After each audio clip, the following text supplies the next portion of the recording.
சீமோன் பேதுருவின் மாமி குணமடைதல். இயேசு ஜெப ஆலயத்தை விட்டு புறப்பட்டு சீமோன் வீட்டில் பிரவேசித்தார். சீமோனுடைய மாமி கடும் ஜுரமாய் கிடந்தாள். அவளுக்காக அவரை வேண்டிக் கொண்டார்கள்.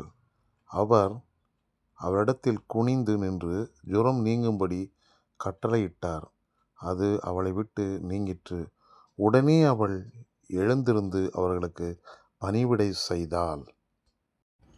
சூரியன் அஸ்தமித்த போது ஜனங்கள் எல்லாரும் தங்களுக்குள்ள பல பல வியாதிகளால் வருத்தப்பட்டவர்களை அவரிடத்திலே கொண்டு வந்தார்கள். அவர்கள் ஒவ்வொருவர் மேலும் அவர் தமது கையை வைத்து அவர்களை சொஸ்தமாக்கினார். லூக்கா எழுதின சுவிசேஷம் 4வது அதிகாரம் வசனங்கள் 38, 39 மற்றும் 40. ஆமென்.